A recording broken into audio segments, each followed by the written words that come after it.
बात करेंगे unit wise weightage में कि आपके अकाउंट्स में बुक्स कितनी है, राइट। तो बेटा एज वी नो दैट कि हमारे पास 3 बुक्स है, 3 बुक्स हैं। बुक 1 है अकाउंटिंग फॉर पार्टनरशिप फर्म्स, जिसमें आपको पार्टनरशिप फर्म से रिलेटेड सारे चैप्टर्स मिलते हैं, पार्टनरशिप फर्म की अकाउंटिंग से रिलेटेड सारे चैप्टर्स मिलते हैं, जैसे अकाउंटिंग फॉर पार्टनरशिप फर्म्स का बेसिक इंट्रोडक्शन। दूसरा गुडविल का चैप्टर है, इसमें change in profit sharing ratio है, then admission of a partner, retirement of a partner, death of a partner, dissolution of a partnership firm, right. तो ये सब हम स्टडी करते हैं बुक 1 में, ठीक है। बुक 1 की अगर मैं बात करूं तो लेंदी बुक 1 ही है बेटा, लेंदी बुक है ये, ठीक है। इसको करने में थोड़ा टाइम लगेगा आपको, क्योंकि एज कंपेयर टू बाकी 2 बुक्स ये वाली बुक थोड़ी लेंदी है, इसमें ज्यादा चैप्टर्स हैं, ठीक है। तो ये 36 मार्क्स की है।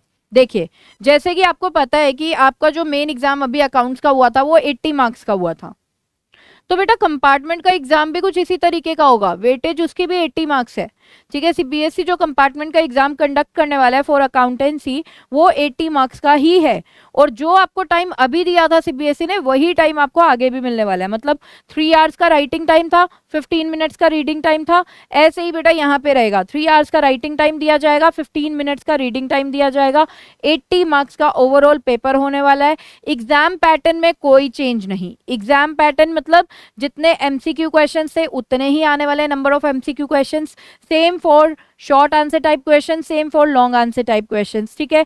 Number of questions will remain same, ठीक है, and the type of questions will also remain same, okay. What about the syllabus ma'am? Syllabus will also remain same बेटा, सिलेबस में कोई चेंजेस नहीं है, सिलेबस भी सेम रहने वाला है, ठीक है। जो सिलेबस आपने मेन एग्जाम को देने के लिए प्रिपेयर किया था वही सेम सिलेबस अभी भी प्रिपेयर करना है।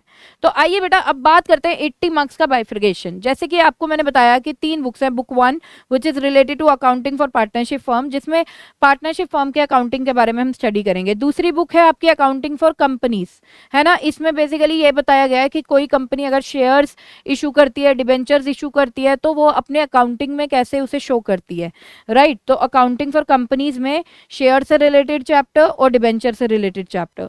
बुक 3 में फाइनेंशियल स्टेटमेंट एनालिसिस, कंपनीज जो भी फाइनेंशियल स्टेटमेंट बनाती हैं उनको एनालाइज कैसे किया जाता है, लाइक रेशियोज का चैप्टर है, फाइनेंशियल स्टेटमेंट का बेसिक इंट्रोडक्शन का चैप्टर है, right, and analysis of financial statement से रिलेटेड एक चैप्टर है कि क्यों हम इसको स्टडी करते हैं, उसमें ये सब बताया हुआ है, and cash flow statement, ratios cash flow statement, right. तो ये चैप्टर्स इसमें आपको बुक 3 में मिलने वाले हैं। अब देखते हैं बेटा वेटेज। बुक 1 की वेटेज 36 मार्क्स की है, बुक 2 की वेटेज 24 मार्क्स की है, बुक 3 की वेटेज 20 मार्क्स की है। मतलब बेटा सीबीएसई कंपार्टमेंट के एग्जाम में आपकी जो बुक 1 है वो 36 मार्क्स की आने वाली है, ठीक है। बुक 2 आपकी 24 मार्क्स की आएगी, बुक 3 आपकी 20 मार्क्स की आएगी, ठीक है। अब बेटा बात करते हैं कि इन तीनों में से लेंदी बुक कौन सी है। तो जैसे कि मैंने आपको बताया बुक 1 इज लेंदी। बुक 1 में बेटा काफी चैप्टर्स हैं, जैसे मैंने आपको बताया changes in profit sharing ratio, accounting for partnership firm and introduction, and goodwill का चैप्टर है, then admission of a partner, retirement of a partner, death of a partner, dissolution of a partnership firm. So there are various chapters. लेकिन अगर book 2 की बात करें accounting for companies में, तो major 2 chapters हैं। अगर आप देखो, issue of shares and issue of debenture, redemption of debenture तो हमारे सिलेबस में था ही नहीं, राइट। और बुक 3 की बात करें तो इसमें मेजर 4 चैप्टर्स हैं। फर्स्ट फाइनेंशियल स्टेटमेंट्स क्या होता है उससे related introduction, then analysis of financial statement से रिलेटेड चैप्टर है, फिर ये तो हो गए 2 थ्योरी के चैप्टर्स। उसके बाद बेटा प्रैक्टिकल चैप्टर्स है रेशियोज का एंड कैश फ्लो स्टेटमेंट का, ratios and cash flow statement, okay. तो यहाँ पे बेटा अब हम बात करेंगे, देखिए यहाँ पर मैंने आपको मेजर 4 चैप्टर्स बताए, जिसमें से 2 थ्योरी हैं जो कि बहुत ही 1 आवर में आपके दोनों हो जाएंगे, ज़्यादा टाइम डिवोट करने की नीड नहीं है, ठीक है। बाकी के जो 2 हैं वो प्रैक्टिकल हैं, रेशियोज का और कैश फ्लो स्टेटमेंट का। CFS means cash flow statement, R मैंने रेशियोज के लिए लिखा है, ठीक है। और बुक 2 में भी 2 चैप्टर्स हैं। तो यहाँ पे मैं तो आपको ये एडवाइस करूंगी बेटा कि पहले आप बुक 3 को कंप्लीट करो।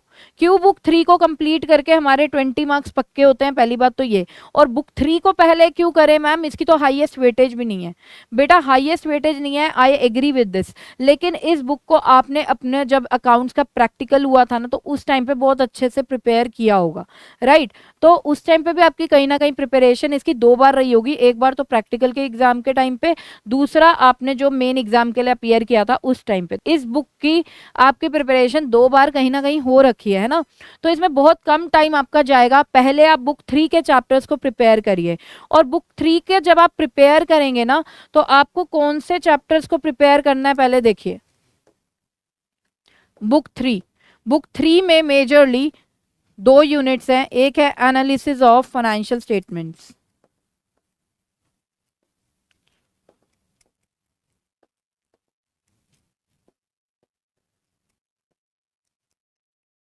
एक है बेटा cash flow statement. Cash flow statement is very simple chapter, अगर इसको ठीक से समझ के किया जाए। ये 8 मार्क्स का है, ठीक है। और ये जो एनालिसिस ऑफ फाइनेंशियल स्टेटमेंट्स हैं, ये बेटा 12 मार्क्स का है, जिसमें से 8 मार्क्स का तो रेशियोज ही है। So I would suggest you to go for ratios and cash flow statement first. पहले आप कैश फ्लो स्टेटमेंट और रेशियोज प्रिपेयर कर लीजिए, तो आपने अपने 16 मार्क्स तो इस बुक में बेटा पक्के कर ही लिए, राइट। और थियोरी के चैप्टर साइड में करना चाहते तो कर लीजिए, वो 4 मार्क्स के हैं 2 चैप्टर, और हार्डली मैंने बताया आपका 1 आवर लगेगा उन 2 चैप्टर्स को करने में। तो मेरे अकॉर्डिंग ये बुक 3 पहले करना बनता है। आपको मेरी एडवाइस कैसे लगी है आप प्लीज हमें कॉमेंट सेक्शन में बताएं, ठीक है। अब बात करते हैं इसके बाद कौन सी बुक करनी है मैम। इसके बाद बेटा आपको बुक 2 पे आना चाहिए, क्योंकि बुक 2 में आप देखो इशू ऑफ शेयर्स का चैप्टर है और डिबेंचर्स की अकाउंटिंग है, राइट। तो ये अगर आपने शेयर्स का आपने ठीक से कर लिया ना बेटा, तो डिबेंचर का उससे इंटर रिलेटेड है। तो मतलब आपको एफर्ट्स जो ज्यादा लगेंगे वो शेयर्स का चैप्टर आप पहले किया करिए, ठीक है। शेयर्स का चैप्टर आपने ठीक से समझ लिया ना, इशू ऑफ शेयर्स का या accounting for share capital, one and the same thing, उसे आपने ठीक से समझ लिया ना बेटा, तो आगे डिबेंचर तो आराम से हो जाएगा, ठीक है। सो आई वुड से कि अकाउंटिंग फॉर शेयर कैपिटल आप पहले करें, ठीक है, उसके बाद डिबेंचर भी करें, ठीक है। और इस बुक को भी प्रिपेयर करके रख दें, यहां से आपके 24 मार्क्स पक्के, राइट। अब ये दोनों बुक्स पहले कर ली, थोड़ा मेंटल प्रेशर से भी रिलीफ हो गए यार, आराम से काफी कुछ हो गया मेरे लिए, है ना। अब आप आ जाओ बेटा बुक 1 पे, जो कि है अकाउंटिंग फॉर पार्टनरशिप फर्म्स। डरने की कोई बात नहीं है, इसमें मैंने बताया हाँ 7 to 8 चैप्टर्स जरूर हैं बेटा, लेकिन आप ये लगा लो कि ये चैप्टर्स इंटर रिलेटेड है, इंटर रिलेटेड है, मेरी बात समझो, इंटर रिलेटेड। आपके लिए बहुत ही इजी बुक रहने वाली है, ये भी कोई ज्यादा ये टिपिकल बुक नहीं है, बहुत इजी बुक है अगर समझ के की जाए। इसके सारे चैप्टर्स इंटर रिलेटेड हैं। इसमें इस बुक को उठाओ बेटा, और इस बुक के भी अब चैप्टर सारे निपटा दो, है ना। तो ये वाली बुक भी हो गई। तो यहां पर सारे चैप्टर्स इंटर रिलेटेड है, डरने की कोई बात नहीं है, बस सीक्वेंस ये रखना है, पहले बुक 3 करो, फिर बुक 2 करो, फिर बुक 1 करो, ठीक है। मेक श्योर बुक 2 और बुक 3 में आपने ज्यादा टाइम नहीं लगाना बेटा, 7 डेज इसके लिए इनफ है, 7 डेज इसके लिए। ये 7 डेज में क्या बोल रही हूँ, इसको आप प्रॉपरली फॉर्मूला वगैरह सब लर्न लून करके कि बोर्ड के लिए प्रिपेयर हो गया, उस हिसाब से देने हैं, ठीक है। 14 डेज इसमें लगाए, 15 डेज में ये वाली बुक कंप्लीट करनी है, 15 to 20 डेज, ठीक है। इस तरीके से टारगेट लेते हुए चलो तो बहुत अच्छे से हो जाएगा। आई होप आपके लिए ये वीडियो इन्फॉर्मेटिव रहेगी। अगर आपको इसके अलावा भी कोई डाउट है कि करना क्या चाहिए, तो बेटा आप हमें कमेंट सेक्शन में पूछ सकते हैं, हम डेफिनेटली आपको रिप्लाई करेंगे, ठीक है। कोई एक चीज और बताना चाहती हूँ, देखो बेटा अकाउंट्स का सिंपल सा फंडा है, प्रैक्टिस प्रैक्टिस प्रैक्टिस। अब देखो बेटा बहुत से बच्चों के ना माइंड में सेट है कि अकाउंट्स क्या है, अकाउंट्स तो एक टिपिकल सब्जेक्ट है, अकाउंट्स तो हमसे होगा ही नहीं, बहुत ही गंदा सब्जेक्ट है, बहुत ही टिपिकल है, बहुत ही टफ है, पता नहीं हमारे करिकुलम में क्यों डाला हुआ है। ऐसा बिल्कुल भी नहीं है। अकाउंट सिर्फ टाइम मांगता है आपसे, प्रैक्टिस मांगता है। आप बच्चे क्या करते हो, आप बेटा प्रैक्टिकल क्वेश्चंस करने, न्यूमेरिकल्स को भी आप बस देख देख के चले जाते हो, अच्छा ऐसे करना है, ऐसे करना है, ऐसे करना है, ऐसे करना है, ये डेबिट कर देंगे, ये क्रेडिट कर देंगे, क्यों कर देंगे ये नहीं पता। ये सब्जेक्ट जितना इंटरेस्टिंग सब्जेक्ट है ना कॉमर्स स्ट्रीम का, मुझे नहीं लगता कोई और सब्जेक्ट हो सकता है ना।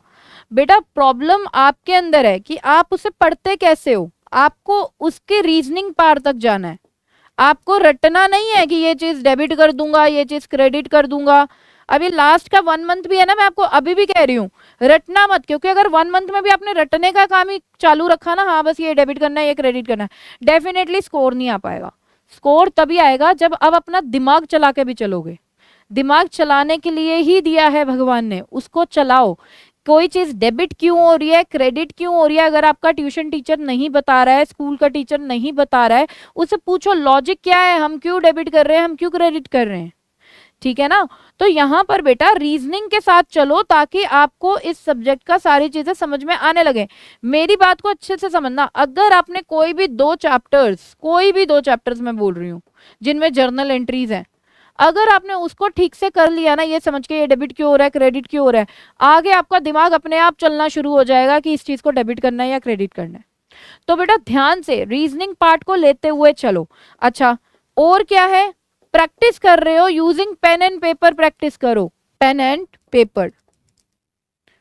बेटा जनरली मैंने देखा है बच्चे क्या करते हैं, अकाउंट्स की इलस्ट्रेशंस देख ली, बस बुक में देख लिया और कह रहे हैं चैप्टर हो गया हमारा। वो चीज नहीं है, हाथों से लिखो, क्वेश्चन को प्रैक्टिस करो, ठीक है, रेगुलर रहो।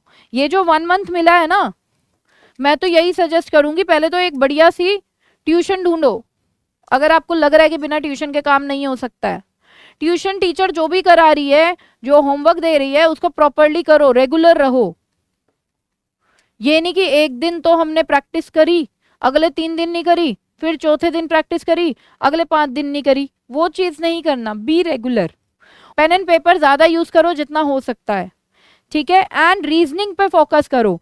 अकाउंट्स इंटरेस्टिंग भी लगने लगेगा, और डेफिनेटली बेटा 1 मंथ अगर प्रॉपरली यूटिलाइज करोगे, ये टाइम कम नहीं है, बिलीव मी कम नहीं है, ठीक है। सो आई होप ये वीडियो आपको इन्फॉर्मेटिव लगी होगी। प्लीज शेयर करें इस वीडियो को अपने फ्रेंड्स के साथ भी जिनके अकाउंट्स में कंपार्टमेंट है, और हमारी इस वीडियो को लाइक कर दीजिए, ठीक है।